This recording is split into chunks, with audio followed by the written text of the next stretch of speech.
Welcome in, Seahawks Today by Chat Sports. Tyler Jones here with you. Thanks for joining us. Coming up on today's show, we are talking trade targets for your Seattle Seahawks. I got three names who the Seahawks could be looking at to tighten up the roster before we officially get cranking away with the 2023 NFL season. We'll give you those names in a matter of moments. Before we do, folks, we reached 38,000 subscribers about a week or so ago. Now we're trying to reach our next milestone, 38.5 thousand subscribers here on the channel. We're a little less than 400 away from doing so. If you subscribe, then you'll be a part of our daily news and rumors segments. We do our watch parties during the season, live shows on Wednesdays at 6 p.m. Eastern, 3 p.m. Pacific. It's all in one place right here on Seahawks Today. Subscribe for free today. Turn on notifications so you never miss a moment. We'll get started with today's show. So I have three names that we will go over, and we'll let you hear what the experts are saying as far as all three targets go for the Seahawks, where they could potentially fit in, and the info you need to know on all three players. Let's start out with a guy that we've talked about a decent amount here on the channel, and that is Chase Young, the edge rusher from the Washington Commanders. And there was a big update today in regards to Chase Young that we'll get to from Sports Illustrated's Albert Breer in a moment. But first, Pro Football Network in particular talked about Seattle in the fit for Chase Young. Let's let you hear from them what they had to say.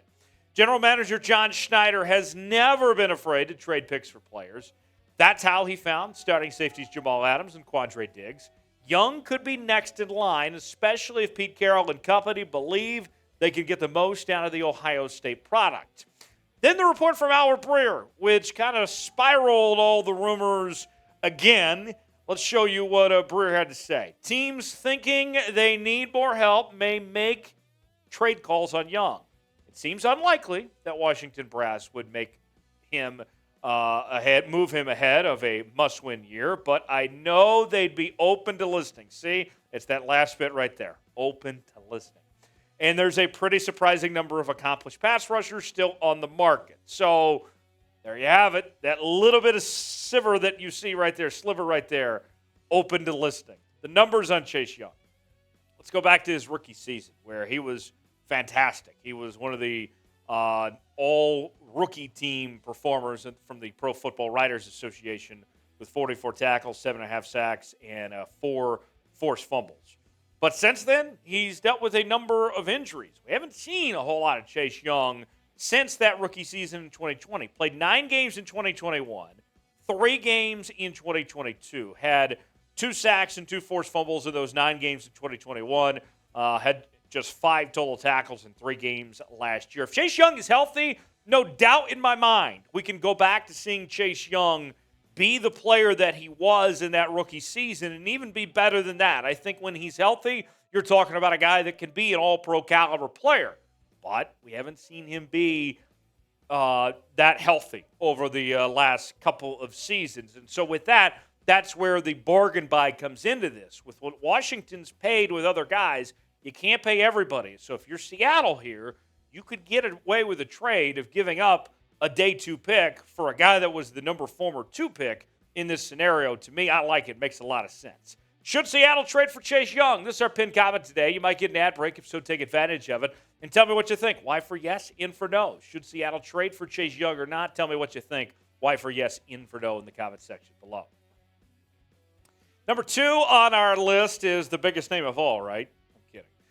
Grover Stewart, defensive tackle from Indianapolis. Now, I know I get people every week when we're talking trades on the channel say, really, another trade video? Are we doing this again? Well, until we have a solution to what Pete Carroll said several weeks ago, where they are not done yet, that they still have unfinished business to do on the defensive line, we're going to continue to talk about these things. And that's where Grover Stewart falls in line. He would fill a need of what exactly Seattle's looking for of help in the interior. More on Grover Stewart and how Seattle potentially makes sense. This is from Clutch Points.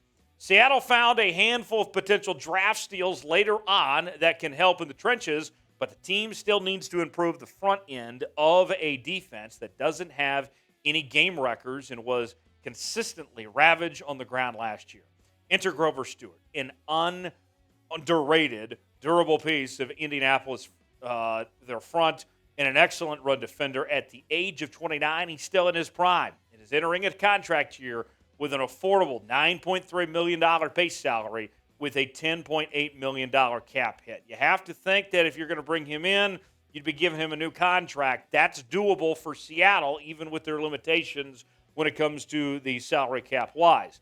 The numbers for Grover Stewart, not bad for a guy that's going to be of that price tag of some real value here. You're looking at somebody that had 70 tackles last season in 17 games played, 9 tackles for loss and 4 sacks.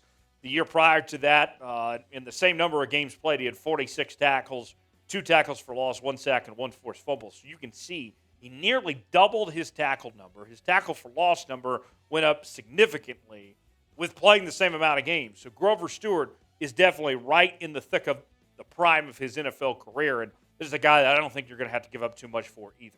Name a player the Seahawks should trade for. We've already talked about a couple names, and we still have one more ahead, but want to hear from you. Name a player you think should be a member of the Seattle Seahawks. Give me one name, whether it's someone we've talked about today or someone else that comes to mind that you would like to see join the Seattle Seahawks roster come the start of 2023. Let me know in the comments section below. Father's Day just around the corner, and I got good news, Seahawk fans.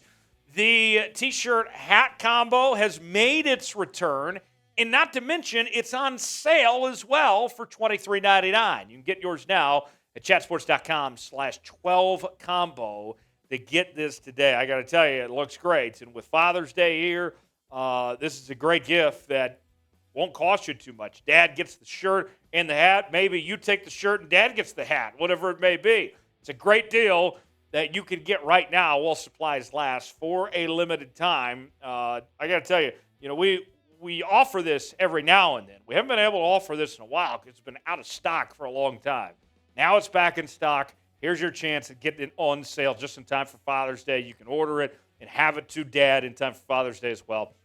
$23.99 is the price for the shirt and hat combo. Get yours now. chatsports.com/12combo. Last on our list is Devin White. And I know what you may be thinking. Wait, didn't Seattle kind of plug in a couple different pieces already to the middle linebacker spot this offseason? And they did with what they did bringing in Bobby Wagner and Devin Bush. But there's questions that remain about Jordan Brooks' future. Bobby Wagner is only on a one-year deal, and then Devin Bush is a backup. He's a rotational piece. So you don't necessarily have permanent solutions where things stand right now. You bring in Devin White, now you're talking about a permanent solution here for Seattle. More from Clutch Points on why Devin White could be a fit for the Seahawks. The Seahawks also tentatively plan to mitigate Brooks' expected absence by using 3 safeties in their base defense while still using 3 linebackers, Wagner, Bush, and Uchenna Nwosu as a rush linebacker. But a potential Devin White trade is also a viable outside-the-box option for Seattle. The Pro Bowl linebacker requested a trade from the rebuilding Buccaneers last month. Tampa Bay picked up his 5th-year option that will pay him $11.7 million this season, seeking a contract in the same range as Roquan Smith, about $20 million, and Tremaine Edmonds at $18 million there. So kind of like we talked about with Grover Stewart, you get him the new deal, you defer that money to take care of the cap this year, and then you're good as far as that goes for later on, have that cap space down the road. So the cap can work for you. The numbers from Devin White, let's show you these.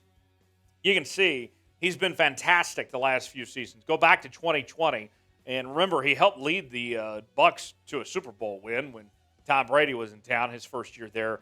9 sacks, 15 tackles for loss, and 140 tackles back in 2020. 2021, 3.5 sacks, 8 tackles for loss, and 128 tackles. And then this past year, a very good season with 124 tackles, 8 tackles for loss, 5.5 sacks, and 5 pass breakups. So, numbers from Devin White seem certainly appealing. This one is going to be interesting to see. It's kind of been all over the place of who you talk to when it comes to trade value of what Devin White would go for in the open market. But think about this. he put in this trade request a while ago. The longer this goes, the more his trade value starts to drop. So now might be a good time to make that move.